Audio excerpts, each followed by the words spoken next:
Hi everyone. நாளைக்கு public exam state போர்டுக்கு start ஆக போகுது. ரொம்ப ஆர்வமா எதிர்பார்த்துட்டு இருப்பீங்க உங்களுடைய கொஸ்டின் பேப்பருக்கு. நமக்கு வந்து பார்த்தோம் அப்படின்னா ஒரு 6 to 7 months நம்ம ஹார்ட் ஒர்க் பண்ணது நாளைக்கு பேப்பர்ல பிரசன்ட் பண்ண போறோம். இந்த இடத்துல நிறைய ஸ்டூடெண்ட்ஸ் பண்ணக்கூடிய மிஸ்டேக்ஸ் என்ன அப்படின்றத நம்ம பேசிடலாம். அண்ட் அது மட்டும் இல்லாம உங்களுக்காக ஒரு குட்டி ஸ்டோரியும் வச்சிருக்கேன், அதையும் நம்ம பேசிடலாம். ஸோ இந்த டைம்ல வந்து பார்த்தோம்னா நிறைய ஸ்டூடெண்ட்ஸ் வந்து இந்த ஸ்ட்ரெஸ், எக்ஸாம் ஃபியர் அப்படின்னு உங்களை நீங்களே ஏமாத்திட்டு இருக்கக்கூடிய நேரம் இதுதான்.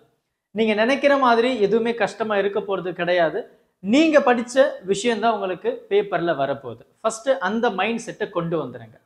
அண்ட் அதே மாதிரி நம்ம எக்ஸாம் பேப்பர் போனதும், எக்ஸாம் சென்டருக்கு போனதும், எக்ஸாம் ஹால் உள்ள போனதும் உங்களுக்கு கொஸ்டின் பேப்பர் கொடுப்பாங்க. கொஞ்ச நேரம் இன்ஸ்ட்ரக்ஷன்ஸ் எல்லாம் கொடுத்துட்ட பிறகு அந்த கொஸ்டின் பேப்பரை ஸ்பெண்ட் பண்ணுங்க. டைம் இதுதான் குவாலிட்டியான நேரம். அது ஒரு 15 நிமிஷம் வந்து உங்களுடைய பிரெயினை ஆர்கனைஸ் பண்ணக்கூடிய முக்கியமான நேரம். அந்த 15 நிமிஷம் உங்களுடைய நண்பர்களுடைய ரியாக்ஷன்ஸை பார்க்காதீங்க தயவு செஞ்சு. அந்த கேள்வியை பாருங்க. அந்த கேள்வி நீங்க எப்படி பிரசன்ட் பண்ண போறீங்கன்றத கொஞ்சம் இமேஜினேஷன் பண்ணுங்க.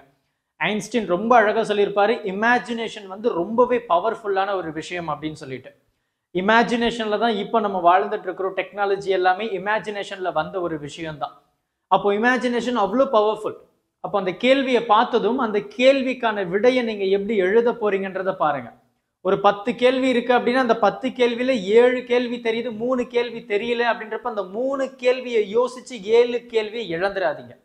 அந்த 7 கேள்வியை நல்லா பிரசன்ட் பண்ற அளவுக்கு இமேஜின் பண்ணுங்க. ஆட்டோமேட்டிக்கா அடுத்த 3 உங்க கையில தான் இருக்கு. அதனால ஒரு கேள்விக்கு ரொம்ப நேரத்தை செலவழிக்காம அது கரெக்டா பார்த்து முடிச்சிருங்க.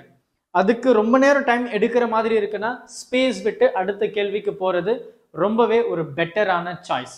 ஸோ மறக்காம ஒரே கேள்விக்கு ரொம்ப நேரம் டைம் ஸ்பெண்ட் பண்றதை தவிர்க்கிறது ரொம்பவே நல்ல ஒரு விஷயம். அப்போதான் நீங்க அடுத்த கேள்வி அட்டன் பண்றதுக்கு உங்களுக்கு போதிய நேரம் வந்து இருக்கும் இல்லையா? ஸோ அது கொஞ்சம் தெளிவா பார்த்துக்கோங்க. ரெண்டாவது விஷயம் என்ன அப்படின்னா இந்த பேப்பர் பிரசன்டேஷன். இந்த பேப்பர் பிரசன்டேஷன் வந்து நமக்கு மார்க் இல்லை தான், பிரசன்டேஷனுக்கு மார்க் இல்லை தான். ஆனால் ஒரு டீச்சர் அந்த பேப்பரை கரெக்ட் பண்ணும்போது அந்த பிரசன்டேஷன்னால அந்த டீச்சர் வந்து மார்க் கொடுக்கறதுக்கு யோசிக்க மாட்டாங்க. நல்லா பார்த்துக்கோங்க. பிரசன்டேஷன் உங்களுடைய ஹேண்ட் ரைட்டிங் மார்க் கொடுக்க போறது இல்லை, நான் ஒத்துக்கிறேன். ஆனால் அதுதான் மார்க் உங்களுக்கு அள்ளி போடுறதுக்கு ஒரு மூல காரணமும் கூட. அதனால பிரசன்டேஷனை எந்த அளவுக்கு பிரசன்டபிளா அழகா நீட்டா கொண்டு வர முடியுமோ கொண்டு வாங்க. அடிக்கிறது, ஒயிட்னர் போடுறது, இந்த மாதிரி சின்ன சின்ன விஷயத்தை வந்து மேக்சிமம் அவாய்ட் பண்றது ரொம்பவே ஒரு நல்ல விஷயம் இல்லையா? இதை பார்த்துக்கோங்க. ஒரு ஃபர்ஸ்ட் ஒரு 10ல இருந்து ஒரு 12 பேஜ் ரொம்ப அழகா நீட்டா பிரசன்ட் பண்றதுக்கு முயற்சி பண்ணுங்க. ஒன் வேர்ட்ஸ் எல்லாம் யோசிச்சு கரெக்டா எழுதுங்க. அது உங்களுக்கு ரொம்ப ரொம்ப ஹெல்ப்ஃபுல்லா இருக்கும். ஏன்னா அதில் நமக்கு ஈஸியாக மார்க்கும் வந்துடும் இல்லையா? இதை மட்டும் நீங்கள் கான்சன்ட்ரேஷன் பண்ணிக்கோங்க. நீங்கள் போகும்போது அதை பொறுமையாக ஹேண்டில் பண்ணுற தன்மையை கொண்டு வந்துடுங்க. அதாவது ஒருத்தர் வந்து ரொம்ப சீரியஸாக ஹார்ட் ஒர்க் பண்ணிட்டு இருக்காரு, ஆனால் அவரால் படிக்க முடியல, அவர் எதிர்பார்த்த அளவுக்கு மார்க் வரல.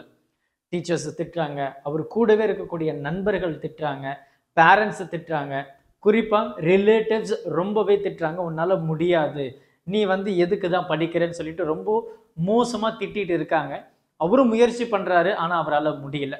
ஒரு நாள் ஒரு டீச்சர் வந்து இந்த மாதிரி கண்டிஷன்ஸை வந்து தெரியுது, இந்த கண்டிஷன் தெரியுது. அந்த ஸ்டூடெண்ட்டை கூப்பிட்டு பேசுறாங்க. அந்த ஸ்டூடெண்ட் சொல்றாரு, நான் நிறைய ஹார்ட் ஒர்க் பண்றேன் சார், ஆனா என்னால் முடியல, எனக்கு அவுட்கம்மே இல்லை, நான் வந்து தோத்துக்கிட்டே தான் இருக்கேன், ஃபெயில் ஆகிட்டே தான் இருக்கேன் அப்படின்னு சொல்லி சொன்னாராம்.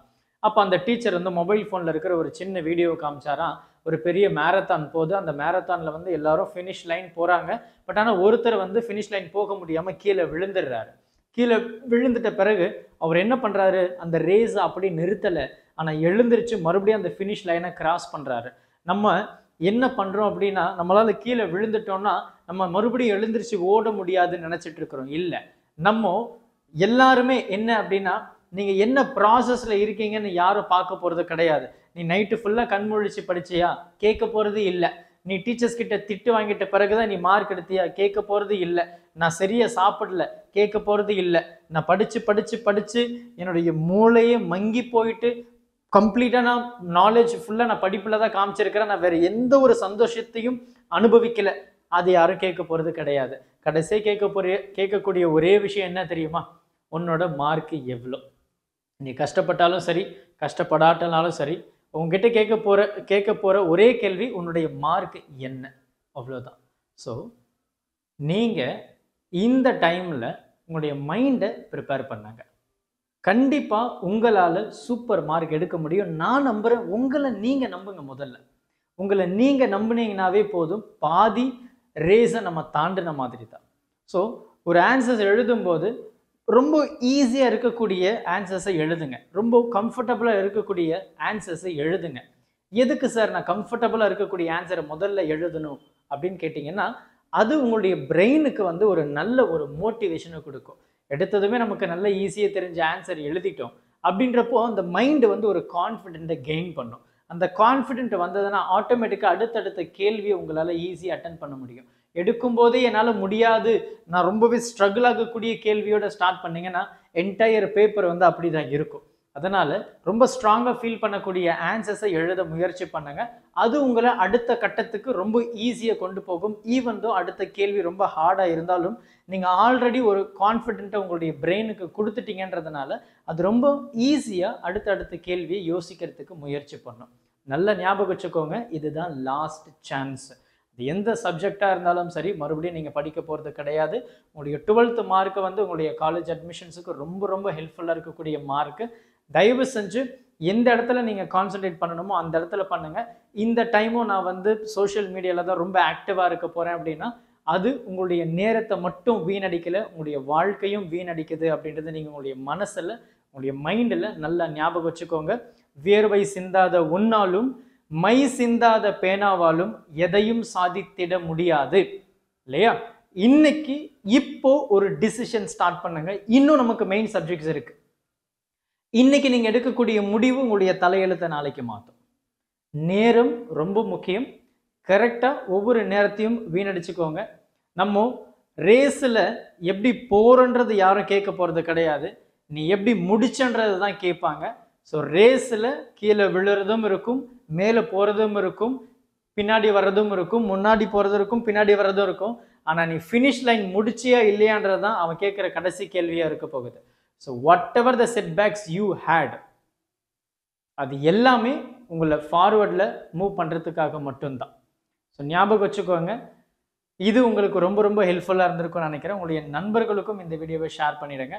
All the very best. Exam, நம்மளோட எக்ஸாம் வேற லெவலில் மாஸ் பண்ண போகிறோம். கமெண்ட் செக்ஷனில் ஆல் தி பெஸ்ட்டு சொல்லிடுங்க. Thank you. Help this with a smile.